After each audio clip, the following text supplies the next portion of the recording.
What's up, everybody? It's your boy Cherokee on a Friday. We made it to another Friday.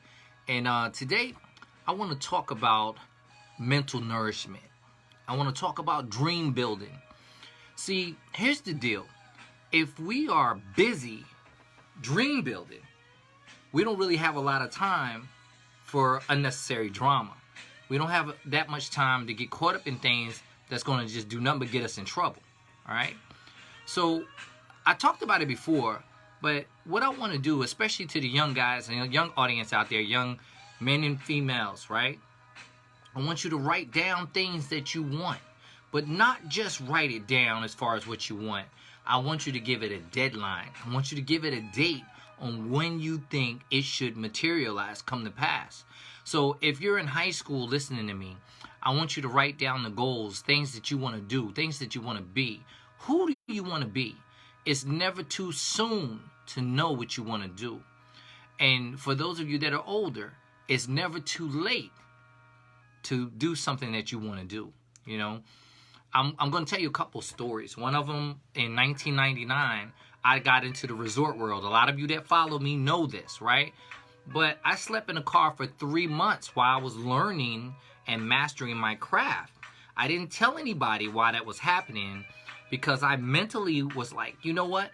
There are very wealthy or rich people that are doing this, that are selling these timeshares. So I wanted to learn that, and I started believing in myself, and I started saying, you know what? Until I believe in me, until I could do things that work for me, I'm not going to be successful. But I hadn't been successful up to that point anyway. So I had always been working for someone and giving them everything that I could do, you know. So when you think about all the chaos and noise, you say to yourself, turn the music down a little bit, you know, and let yourself hear yourself, you know. One of the things that I learned at a younger age, you know, in trying to come up on this, is if you don't have big dreams and big goals, you'll usually end up working really hard for someone who does. And that means that, you know, you say, okay, I'm going to go to school. I'm going to get this craft. I'm going to get all these things behind me. And I want the world to be able to use me, which is good because that's what a resume is for, right?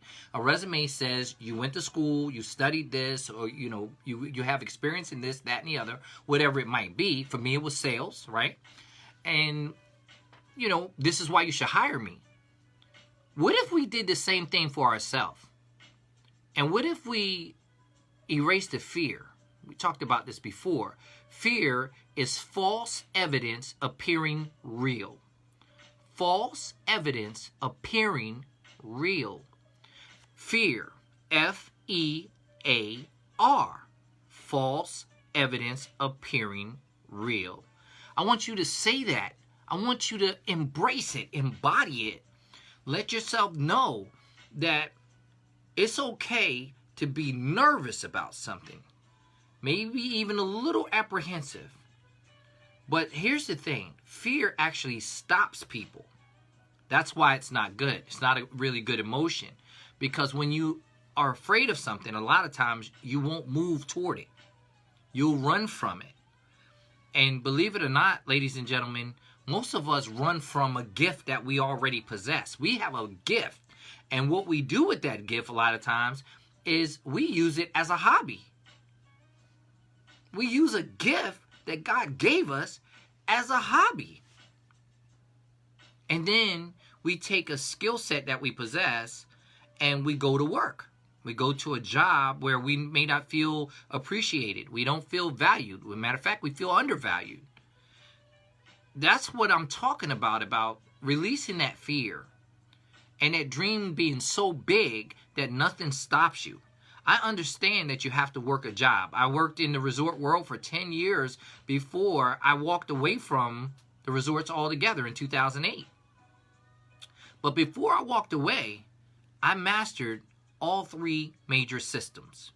The points, the fixed and floating weeks.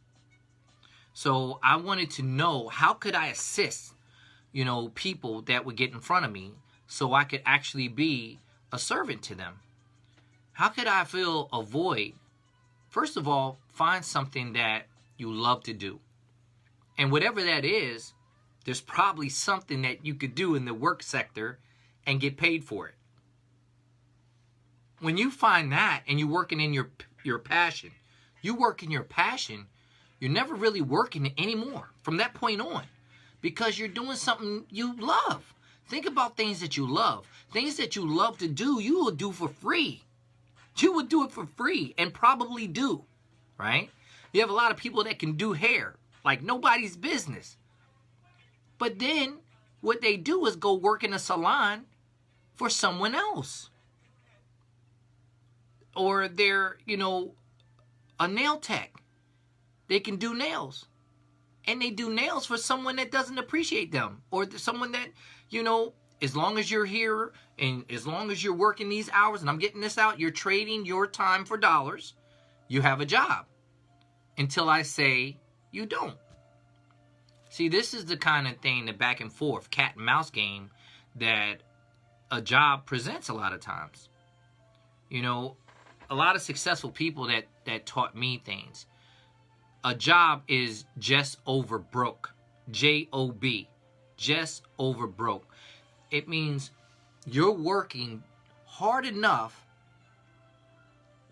to pay your bills, right? But you won't have anything extra until you retire. And some people have really good jobs. They make enough money to go on vacation, enjoy themselves, but they generally get maybe 1 to 2 weeks of vacation a year out of 52 weeks, right? They got to jump through hoops if something goes wrong in the family somewhere, funerals. I work for a business that even if somebody passed away, they had to be immediate family for me to go to a funeral, for me to take off. I mean, just imagine if you knew that whatever it is that you do for fun and enjoyment, you could actually be paid for it. You could be compensated for it. Imagine if you're a hairstylist and you had your own name on the board, on the billboard when you ride in. All right, now I'm going to tell you a story. First of all, I set 27 sales records in 10 years. Most of the sales records I set was at my first company that I worked for, right? And there was a man that I loved and I respected him so much, that I said to myself, I can't wait for him to come up here. His daughter worked for me. She was one of my assistants, right? So she said to me, she's like, I got to go tell my dad that you did this. You broke this record. You sold this property and it was over $1 million. It was 10 million points. And it was the largest deal ever recorded in timeshare history, right? So she went and told her dad about it. He came up and he was a retired colonel in the Air Force. Brilliant man. So I was like, you know what? This is going to be cool. Hey, Rhonda, how you doing? I know you on here. Latoya, what's up? What's up? But I want you to feel this story. He came up there and the whole building stopped for this record. And he announced me to break this record, right?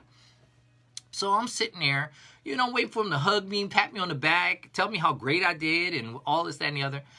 And he didn't do that, guys. He looked at me and said, okay, right. I see you did something wonderful. I see you did something great. And I'm looking at him and I'm saying, that's it? That's all you got to say? And he said, Cherokee, you're gifted. You're blessed. You have the ability to make change because people want to hear you. This is the reason why you sold this family all of these points, because it doesn't make sense for someone to buy that many, right? So that means that there was something you did that transferred into this family to make sense of it all. Because who would spend $1.5 million for a timeshare?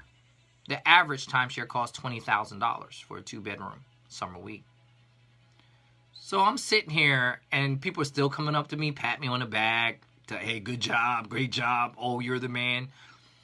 But his name is Yafael, and he's like a father too. So he's one of those people that really meant the world to me, and he was my neighbor. So that was even more incredible that it was him. So he says, "Come on, let's walk outside." So we walked outside because he didn't want anybody distracted with the lesson he was about to teach me, which would be very vital to who I am today. We went outside. He looked at the sign that said Fairfield on it, because it was Fairfield Resorts. I'm going to tell you guys this, right? It's now called Wyndham. And I had a Fairfield shirt on because I always wore company shirts. It was a golf shirt, a really nice one, silky, looked good. He said, "You want to impress me?" And I'm like, "Well, if this don't impress you, I probably can't impress you, right?" He said, "No, Cherokee. I'll be impressed when you work for a company that has your name on it. When you call the shots.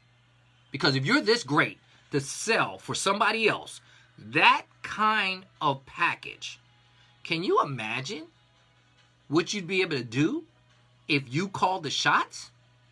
You'd be able to help everybody, not just people that came in that got a free gift that cost them that many millions of dollars or tens of thousands of dollars.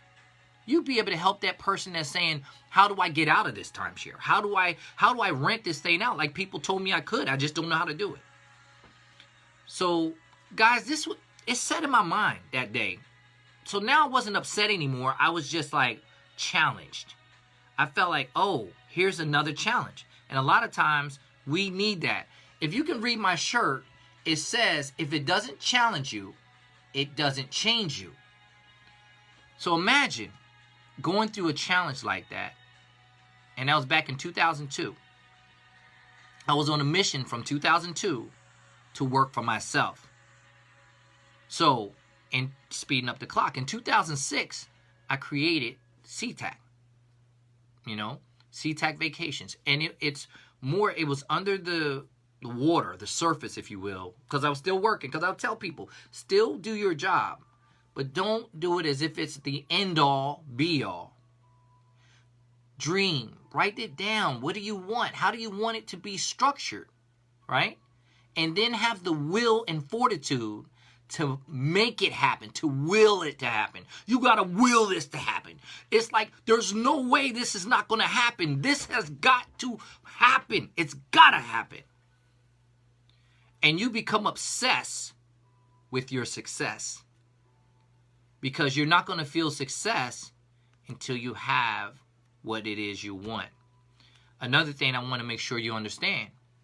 Success is getting what you want, but happiness is liking what you get. That's important.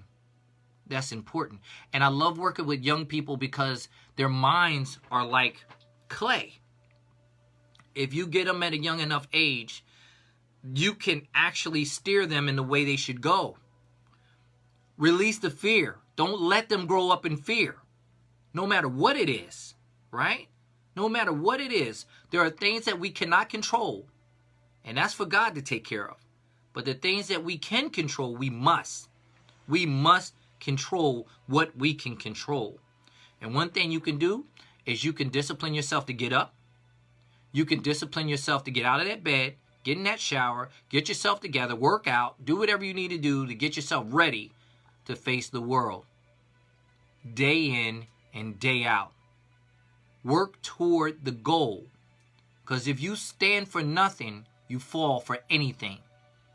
And this is just something that we should all teach our young people. That's my life's mission, is to step my game up by raising other people's game up. It's not enough for me to score 63 points and we lose.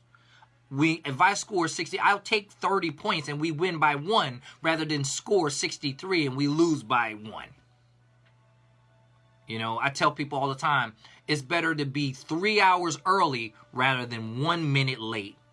That's another thing. Let people know how serious you take your position, right? How serious you take this. So in 2006, when I started that company, I still worked for the resorts, but I was becoming a full service representative. Meaning, not only was I able to sell the product, but I could walk them through it on a consistent basis. So for years, I would store up all the families that I sold and stay very close to them. So when the time was right in 2008, I literally asked these families, if I left here, would you still want to be with me?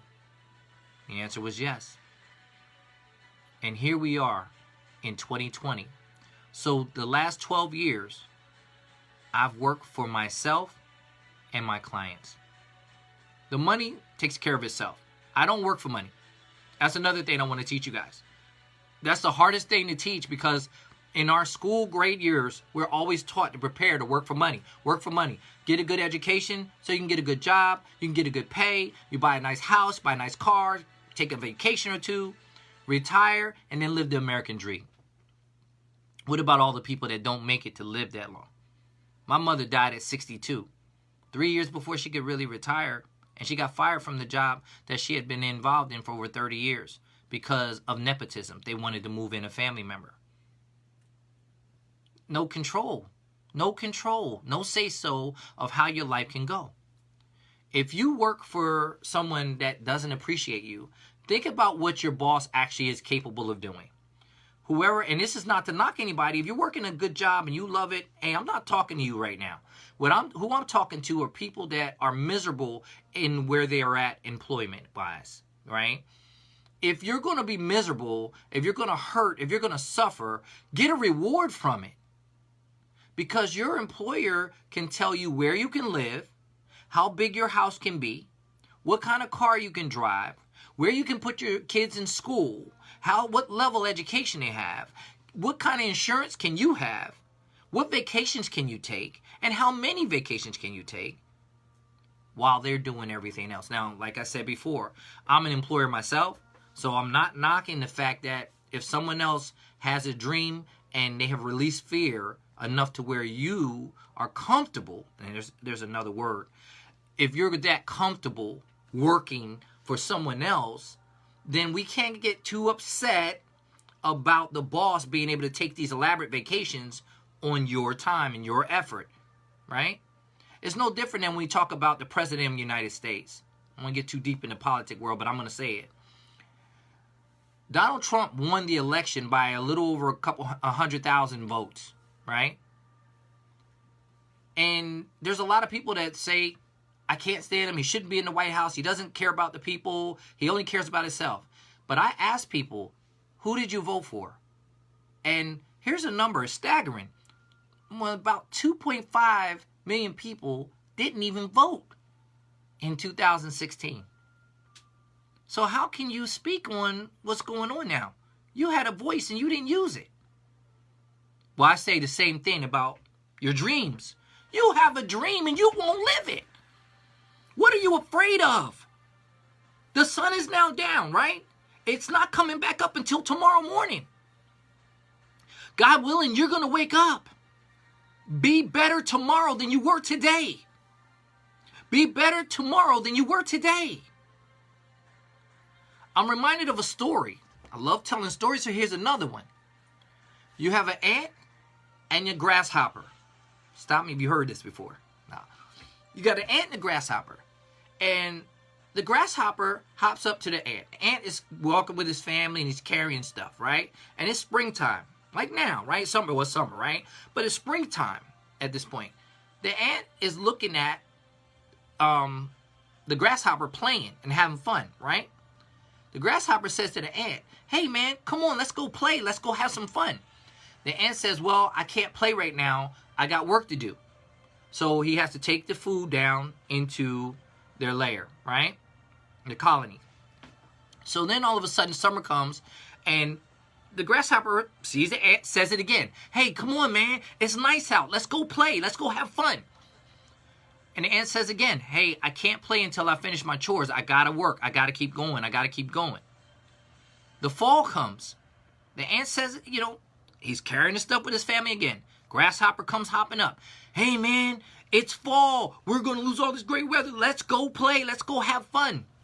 And the ant says, I can't play right now. I got to get my work done. My chores have got to be done.